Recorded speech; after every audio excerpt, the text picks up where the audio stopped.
오늘 하나님께서 우리에게 주신 말씀은 시편 105편 16절에서 22절까지입니다. 이제 봉독합니다. 하나님의 말씀을 경청하십시오. 그가 또 그 땅에 기근이 들게 하사 그들이 의지하고 있는 양식을 다 끊으셨도다. 그가 한 사람을 앞서 보내셨으며 요셉이 종으로 팔렸도다. 그의 발은 착고를 차고 그의 몸은 쇠사슬에 매였으니 곧 여호와의 말씀이 응할 때까지라. 그의 말씀이 그를 단련하였도다. 왕이 사람을 보내어 그를 석방하며 뭇 백성의 통치자가 그를 자유롭게 하였도다. 그를 그의 집의 주관자로 삼아 그의 모든 소유를 관리하게 하고 그의 뜻대로 모든 신하를 다스리며 그의 지혜로 장로들을 교훈하게 하였도다. 하나님께서 이 말씀을 통해 우리에게 은혜 주시기를 원합니다. 아멘. 네. 우리나라는 아직 분단 국가여서 군대에 의무적으로 다녀오지요. 우리나라와 상황은 다르지만 이스라엘도 의무적으로 군대를 갔다 옵니다. 이 정도는 우리 모두가 상식적으로 알고 있는 사실입니다. 저도 군대를 갔다 왔습니다. 입대를 할 때 논산으로 갔는데 처음에 연병장에 들어가니까 심장이 두근두근 거렸습니다. 자녀들을 군대에 보내신 분들은 아시겠지만 신병들은 그곳에서 6주간의 훈련을 받습니다. 받고 있는데 한 4주차, 5주차 되니까요, 이 유격 훈련이라는 것을 받게 됐습니다. 앉았다 일어났다와 같은 PT 체조에 인간 김밥말이라고 들어보셨습니까? 거기에 통나무 들기, 또 장애물 통과하기, 헬기, 낙하 훈련 등등. 유격 훈련을 받고 나서 든 생각은 2번 다시 받기 싫다였습니다. 제일 힘들었던 이 유격 훈련인 것 같아요. 그래서 왜냐하면 체력의 끝을 보게 만들었습니다. 그때 특별히 기억에 남는 것은 제가 유격 훈련을 받았을 때가 비가 내리고 난 후였습니다. 그래서 땅은 질퍽거리죠. 온몸은 흙탕물과 땀으로 범벅이 되어서 꼴이 말이 아니었습니다. 그러다 어느 한 코스에 다다르니까 교관이 우리에게 한 명씩 앞으로 나오라고 하는 거죠. 그리고 전방의 산과 하늘을 바라보라고 했습니다. 그리고 물어봤습니다. 자, 이 순간 가장 생각나는 사람이 누굽니까? 체력이 바닥을 쳐서 그런지 대부분 사람들이 부모님이 생각난다고 하더라고요. 어머니입니다. 자, 전방을 향하여 어머니를 크게 외쳐봅니다. 어머니! 그 소리를 들으니까 마음이 울컥했어요. 다들 훌쩍이면서 눈시울을 붉혔습니다. 드디어 제 차례가 되었습니다. 앞으로 나갔죠. 교관이 물어봤습니다. 지금 이 순간 가장 생각나는 사람이 누굽니까? 어머니입니다. 자, 전방을 향하여 크게 어머니를 불러봅니다. 저는 젖먹던 힘까지 다해서 어머니를 크게 불렀습니다. 그런데 그때 가슴이 너무 벅찼는지 어짜가 멋자를 먹으면서 소리가 나는 겁니다. 엄니! 여기저기서 사람들이 키득키득 웃었고 교관까지 웃게 됐습니다. 저는 어머니를 생각하려고 했는데 참 얼굴이 빨개져서 들어왔습니다. 당시에는 많이 창피했지만 지금 생각하면 하나의 재미있었던 추억거리가 되었습니다. 군대에는 참 많은 훈련들이 있죠.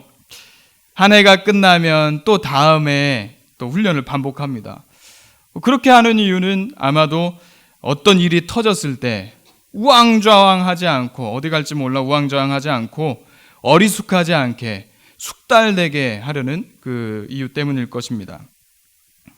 오늘 제가 왜 군대 이야기를 꺼내냐면 가깝게 지내는 목사님이 한 번은 이런 말을 했습니다.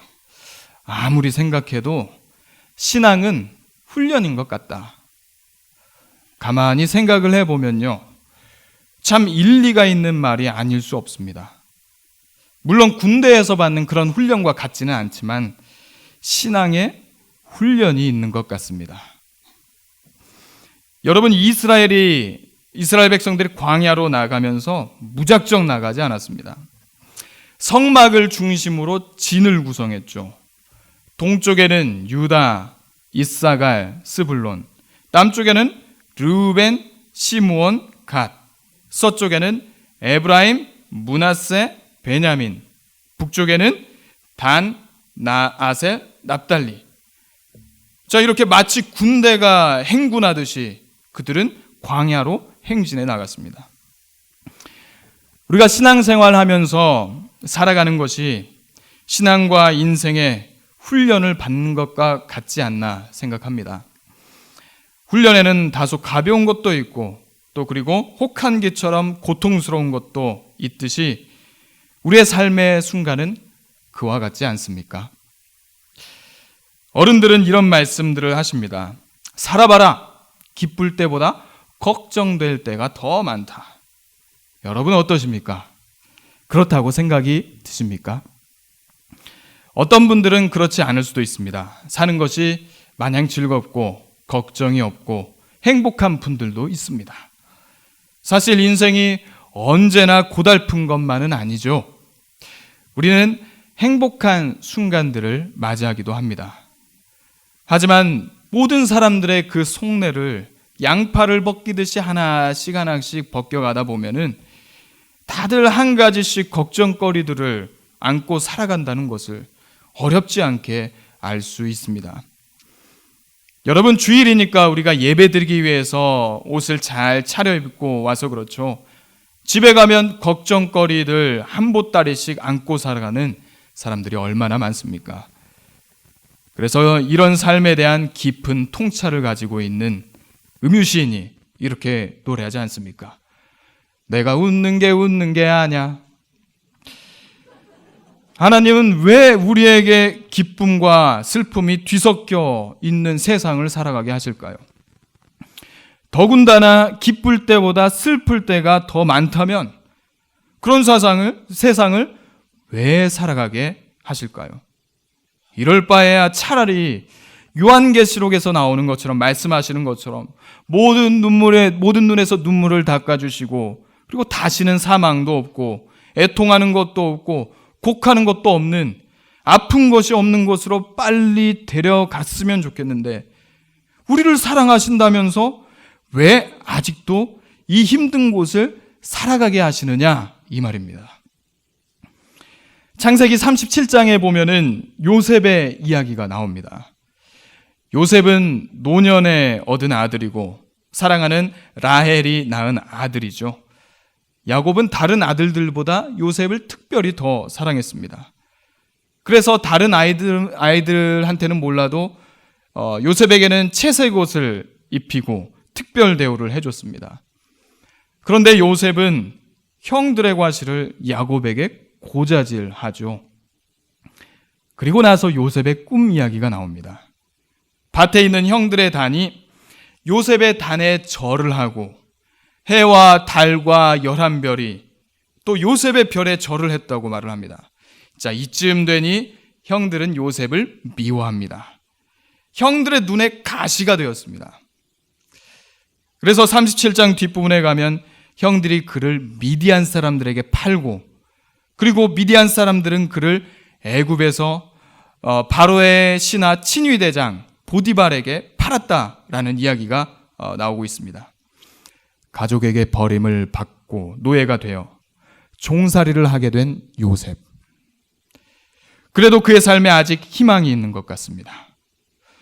친위대장 보디발의 집에서 가정 총무가 되어 재반 업무를 그가 담당하게 되었습니다. 하지만 그것도 잠시 보디발의 아내의 유혹을 거절하여 감옥에 갇히게 됩니다. 이렇게 요셉의 인생을 기록하고 있는 말씀 중에 흥미로운 것은 그가 가정 총무가 되고 옥에 갇히게 되었을 때 그 후에 다음과 같은 말이 있기 때문입니다. 여호와께서 그를 범사에 형통하게 하셨더라. 아니, 형통이라뇨. 지금 요셉이 노예로 팔리고 감옥에 갇혀 있는데 이게 형통이라고요? 말이 되지 않습니다. 여러분, 이 말은 상식적으로 맞지 않습니다. 우리는 질문해야 합니다. 여러분, 형통이라는 뜻이 무슨 뜻입니까? 사전을 찾아보면은 모든 일이 뜻대로 잘 되어감이라고 쓰여 있습니다. 만사 형통. 이 말의 뜻을 모르는 분은 안 계실 겁니다. 하나님이 그를 형통하게 하셨다. 그런데 왜 감옥에 가 있는 겁니까? 우리는 이 형통이란 말에 마음이 불편해질 수밖에 없습니다. 하나님이 그를 형통하게 하고 계시는데 왜 그는 그런 인생을 살고 있는 것일까? 요셉이 옥에 갇혔을 때 그는 무엇을 했을까요? 오늘 본문 18절을 보십시오. 이렇게 나오죠. 그의 발은 착고를 차고 그의 몸은 쇠사슬에 매었으니. 그의 몸이 쇠사슬에 매었다는 이 말씀에 보면 각주가 달려 있는데 그 각주 밑에 보면은 혼이라고 되어 있습니다. 그의 혼이 쇠사슬에 매었다는 뜻이죠. 그의 영혼과 혼이 육이 쇠사슬에 매어 있는 상태. 이 말이 무슨 말입니까? 혼비백산, 넋이 빠졌다는 말입니다. 넋을 잃고 있다는 것이죠. 요셉이 옥에 갇혔을 때 그는 울부짖었습니다. 내가 어찌하여 이 지경까지 이르렀는가? 어린 시절 내가 꿨던 그 꿈은 무슨 꿈이란 말인가? 개꿈이었구나. 죽음의 수용소라는 책이 있습니다. 읽어보신 분 계시죠? 빅토르 프랭클이라는 유대인 정신과 의사가 아우슈비츠 수용소에서 갇혔다가 살아났습니다.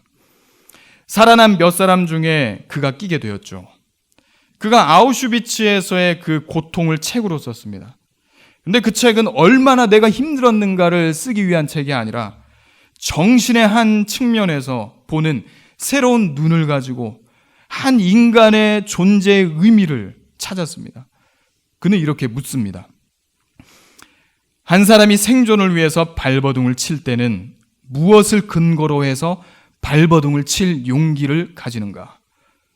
모든 사람이 프랭클 박사에게 묻습니다. 그 어려운 곳에서 무엇을 근거로 이겨냈는가? 신앙이었는가? 가족의 사랑이었는가? 나치를 향한 증오심이었는가?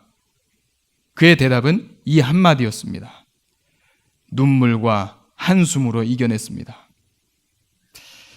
요셉이 지금 고난을 당하고 있지만 그 안에서 믿음으로 굳건히 서서 그가 부딪힌 모든 상황을 이겨내고 있는 것이 아니었습니다. 버티다 못해 혼이 나갔습니다. 그는 절망하고 있고 울부짖고 아우성치고 있습니다. 아니, 요셉이 무엇을 그렇게 잘못했기에 이 지경에 빠지게 되었을까? 형들에게 미움받을 짓을 하기는 했죠. 그렇다고 그것이 노예가 될 만하고 또 그리고 감옥에 끌려갈 만한 것이었나? 만약 그 이유 때문이라면 요셉이 당하고 있는 이 고난은 너무 지나칩니다. 자그마치 10년이었습니다. 10년이라는 기간 동안 그는 계속 추락했습니다. 우리의 삶에서 10년 동안 이런 좋지 않은 일들이 벌어진다면 어떠시겠습니까? 취업에 실패하고 사업을 시작했는데 사업도 실패하고 회사를 위해서 밤낮 없이 일했는데 이제 그만 나가라고 한다면 이런 일들이 10년 동안 연거푸 벌어지면 요셉이 혼이 쇠사슬에 매어있는 그 상태가 되지 않겠습니까? 성경에 보면 요셉이 어떤 죄를 지었다고 말하지 않습니다. 즉 요셉의 이야기는 그가 어떤 큰 이유 없이 당하고 있는 고난에 초점을 맞추고 있습니다. 요셉의 아버지였던 야곱의 이야기 경우하고는 좀 다르죠. 야곱은 그의 욕심이 있었고 그가 한 잘못으로 인해서 인생의 쓴맛을 맛보다가 종국에 하나님의 사람으로 변화되어 가는 그 모습을 그 인생 가운데 담고 있습니다. 그러나 요셉은 어떤 잘못이 없는데 지금 역경과 맞닥뜨리고 있습니다. 그렇기 때문에 요셉을 통해서 우리가 알 수 있는 것은 하나님께서 그의 백성들을 훈련시키신다는 겁니다. 트레이닝 한다는 것이죠. 왜 훈련시키십니까? 하나님이 원하시는 모습에 도달하게 하기 위함입니다. 요셉은 한두 번 터진 것이 아니라 악도 쓰고 10년 이상을 당해보지 못한 그 길을 돌아서 그의 혼이 하나님의 손에 완전히 붙잡히게 되었습니다. 여기 이 부분이 중요합니다. 왜 하나님께서 이 시간 동안 요셉을 훈련시키셨는가? 어떤 사람이 되길 원하셨기에 그렇게 하셨는가? 그것은 그가 형들과 재회할 때 요셉의 고백에 들어있습니다. 창세기 45장 1절에서 8절 말씀을 보겠습니다. 요셉이 시종하는 자들 앞에서 그 정을 억제하지 못하여 소리질러 모든 사람을 자기에게서 물러가라 하고 그 형제들에게 자기를 알리니 그때에 그와 함께한 다른 사람이 없었더라. 요셉이 큰 소리로 우니 애굽 사람에게 들리며 바로의 궁중에 들리더라. 요셉이 그 형들에게 이르되 나는 요셉이라. 내 아버지께서 아직 살아계시니이까. 형들이 그 앞에서 놀라서 대답하지 못하더라. 요셉이 형들에게 이르되 내게로 가까이 오소서. 그들이 가까이 가니 이르되 나는 당신들의 아우 요셉이니 당신들의 애굽의 판자라. 당신들이 나를 이곳에 팔았다고 해서 근심하지 마소서. 한탄하지 마소서. 하나님이 생명을 구원하시려고 나를 당신들보다 먼저 보내셨나이다. 이 땅에 2년 동안 흉년이 들었으나 아직 5년은 밭갈이도 못하고 추수도 못할지라. 하나님이 큰 구원으로 당신들의 생명을 보존하고 당신들의 후손을 세상에 두시려고 나를 당신들보다 먼저 보내셨나니 그런즉 나를 이리로 보낸 이는 당신들이 아니요 하나님이시라. 하나님이 나를 바로에게 아버지로 삼으시고 그 온 집의 주로 삼으시며 애굽 온 땅의 통치자로 삼으셨나이다. 요셉의 고백을 보면 그가 하는 모든 말 가운데 나를 보내신 것은 하나님이라고 합니다. 요셉은 10년이라는 이 앞이 보이지 않는 캄캄한 동굴과 같은 인생길을 통해서 철저하게 다져지고 배운 것은 자신을 만들어가는 것이 내가 아니라 하나님이라는 것이었습니다. 신앙의 인물들은 하나같이 광야길을 걸었습니다. 모세가 애굽에서 사람을 죽이고 도망쳐 나와 40년 동안 광야를 지냈죠. 이스라엘 백성이 애굽에서 나와서 40년간 광야에서 방황을 했습니다. 예수님이 세례를 받고 하늘이 열리며 이는 내 사랑하는 아들이요 내 기뻐하는 자다 라는 그 음성을 들리고 나서 어디로 갔나요? 세상으로 간 것이 아니라 시험을 받으러 광야로 가셨습니다. 사도 바울이 다메섹 도상에서 예수님을 만나고 난 후에 어디로 갔다고요? 예루살렘에 가서 사도들을 보면서 나 변했습니다. 나 이제 변했습니다. 라고 보여주러 갔나요? 아니죠. 아라비아 사막으로 갔습니다. 혼자 고독한 그곳으로 간 겁니다. 왜 광야로 나갔을까요? 아니요. 하나님은 왜 그들을 광야로 내모르셨을까요? 성경에서 광야가 상징하는 것은 바로 죽음의 공간입니다. 절대적인 불충분의 공간. 하나님을 의지하지 않고는 살아갈 수 없는 곳이 광야입니다. 그곳에서 철저하게 다져지는 거죠. 하나님을 의지하지 않고는 살아갈 수 없다는 것을 직접 몸으로, 마음으로 체험합니다. 아, 내가 나의 인생을 살아간다고 생각했는데 그게 아니었구나. 나의 삶을 이끌어가는 것은 하나님이시는구나. 마음 절절하게 깨닫게 됩니다. 하나님께서 우리에게 이 광야 같은 세상을 살아가게 하시는 이유는 바로 여기에 있습니다. 하나님으로 말미암아 하나님과 함께 살아가는 것. 그래서 우리에게 광야라는 배경을 주시고 그리고 그것을 통해서 우리를 빚어가십니다. 하나님이 그분의 자녀된 우리들을 어떻게 훈련시키실까요? 요셉의 인생에서 보여지는 것처럼 막다른 골목에 다다르게 하셔서 이도저도 할 수 없이 될 때 훈련받게 하십니다. 왜냐하면 우리는 절대 그냥 받지 않습니다. 여러분, 우리가 자녀를 키울 때 사춘기 자녀들이 부모의 말을 듣습니까? 안 듣죠. 우리라고 뭐 다른 게 있을까요? 그래서 하나님이 묶어두시는 거죠. 절대 흔들리지 않게 묶어둡니다. 대체로 사람들이 어떻게 되어야 하나님 앞에서 훈련을 받냐면 더 이상 옴짝달싹할 수 없는 곳 코너에 몰려 훈련을 받습니다. 신명기에 보면 하나님이 이스라엘 백성들을 어떻게 이끄셨는지가 나옵니다. 독수리에 비유해서 말하고 있습니다. 마치 독수리가 자기의 보금자리를 어지럽게 하며 자기의 새끼 위에 너풀거리며 그의 날개를 펴서 새끼를 받으며 그의 날개 위에 그것을 엎는 것 같이 여호와께서 홀로 그를 인도하셨고 그와 함께한 다른 신이 없었도다. 독수리가 새끼를 낳고 그 자녀를 정성껏 돌봅니다. 시간이 흘러서 이제 아기 독수리가 날아야 할 때가 되었습니다. 그런데 새끼는 날아본 적이 없습니다. 그때 이 어미 독수리는 자녀를 어떻게 나는 연습을 시키냐면 그의 보금자리를 어지럽힙니다. 독수리는 일반적으로 아주 높은 절벽 위에 둥지를 만들죠. 어미 독수리가 이 둥지를 휘저으면 아기 독수리는 떨어집니다. 추락하죠. 저 밑에 땅으로 추락합니다. 아기 독수리는 살려고 날개짓을 합니다. 그런데 그 날개에 무슨 힘이 있습니까? 그냥 푸드덕 거리는 거예요. 푸드덕거리며 계속 떨어지는 거죠. 아, 이제 난 끝났구나.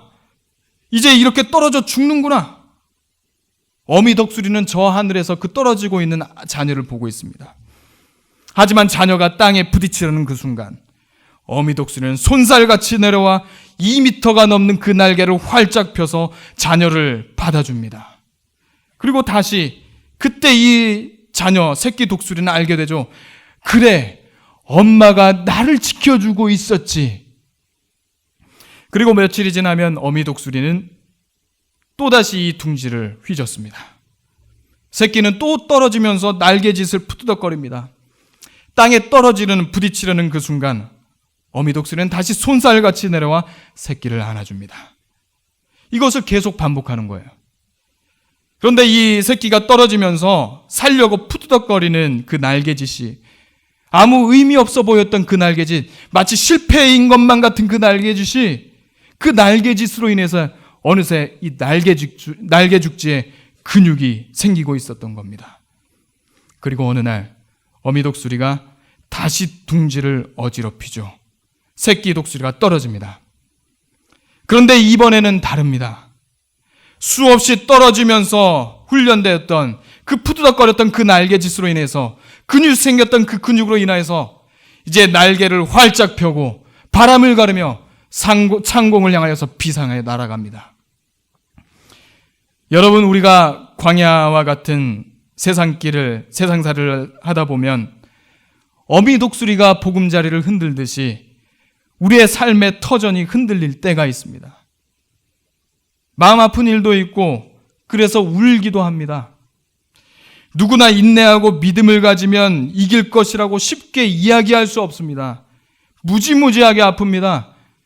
때에 따라서는 비명이 절로 터져나오기도 합니다. 그러나 이것은 하나님의 훈련을 받고 있기 때문입니다. 저희 아이가 태어나서 80일이 채 되지도 않았을 때 병원에 입원을 했습니다.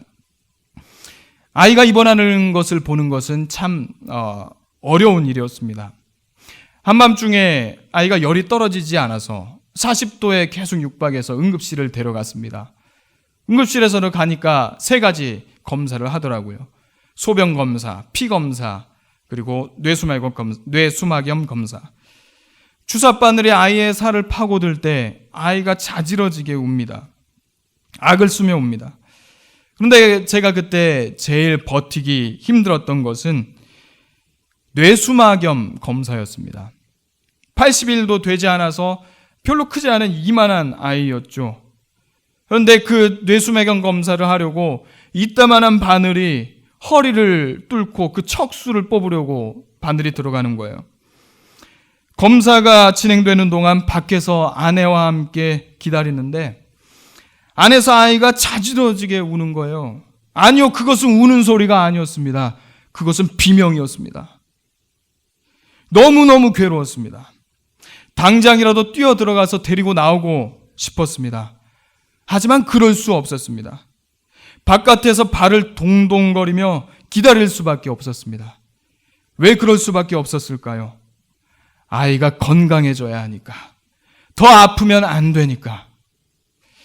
하나님이 우리가 아파하는 줄 아시면서 우리를 그의 온전한 백성으로 만드시기 위해서 힘든 시간을 건너게 하십니다. 우리 안에 병이 있으면 안 되니까, 그것을 고치지 않으면 안 되니까, 암덩어리가 있으면 그것을 떼내야 되니까, 고통스럽더라도 그것을 감내하십니다. 사람이 감당할 시험 밖에는 너희가 당한 것이 없나니 오직 하나님은 미쁘사 너희가 감당하지 못할 시험을 당함을 허락하지 아니하시고 시험 당할 즈음에 또한 피할 길을 내사 너희로 능히 감당하게 하시느니라. 하나님은 요셉을 단번에 총리에 올리시지 않으셨습니다. 10년이라는 절망의 시간을 주셨습니다. 그 시간이 있었습니다. 그러나 그 절망의 시간을 보낸 요셉은 어떤 사람이 되었나요? 오늘 본문 21절 22절에서는 이렇게 말하죠. 그를 그의 집의 주관자로 삼아 그의 모든 소유를 관리하게 하고 그의 뜻대로 모든 신하를 다스리며 그의 지혜로 장로들을 교훈하게 하였도다. 그리고 야곱은 그가 죽을 때 이 요셉에 대해서 다음과 같이 유언합니다. 요셉은 무성한 가지 곧 샘 곁에 무성한 가지라. 그 가지가 담을 넘었도다. 요셉은 무성한 가지가 될 가능성이 없었던 사람이었습니다. 그는 노예였고 죄인들이 갇히는 감옥에서 언제 처형될지 모르는 무기징역수였습니다. 얽혀있는 삶의 그 문제들이 풀리지 않고 꼬여만 가는 요셉의 인생인데 하나님이 무엇을 형통하게 하셨다는 건가요? 그것은 하나님께서 그가 당하는 모든 사건들을 사용하셔서 요셉 자신조차도 모르고 있는 사이에 그를 조금씩 다져가고 있었기 때문입니다. 삶이 힘드십니까? 삶에 어려움이 있으십니까? 하나님 앞에 나가 울부짖으십시오. 우리가 걷는 모든 인생의 길에 헛된 길, 쓸모없는 길은 없습니다. 우리가 했던 실패, 좌절의 순간들, 나의 못난 순간들마저 주님께서는 그것을 바꾸어 선으로 바꾸십니다. 요셉을 향하여 형통하다 말씀하신 그 하나님께서 오늘 우리에게 말씀하십니다. 너는 복의 통로다. 내가 너를 복의 근원으로 불렀노라. 우리를 불러 하나님의 백성으로 삼으시고 부끄럽지 않은 그의 백성으로 빚으시고 계시는 이가 하나님이라는 것을 잊지 마시고 우리가 가질 그 영광된 자리를 품고 살아가는 저와 여러분이 되기를 소망합니다. 기도하겠습니다. 그렇습니다. 하나님, 우리의 생애는 주님의 선하신 뜻에 매여 있고 하나님의 영광을 드러내는 삶입니다. 요셉이 그의 인생의 모든 풍파를 겪으면서도 그럼에도 불구하고 하나님께서 그를 형통하게 하고 계셨다는 것을 늘 기억하게 하여 주옵소서. 우리는 진정 바라볼 것이 있고 이 세상에서 복의 근원이고 통로가 되게 하시는 하나님의 계획 안에 있는 자들입니다. 그 영광된 자리를 지키며 각자에게 주어진 신앙의 여정을 멋지게 담대하게 걸어가게 하여 주옵소서. 예수님의 이름으로 기도합니다.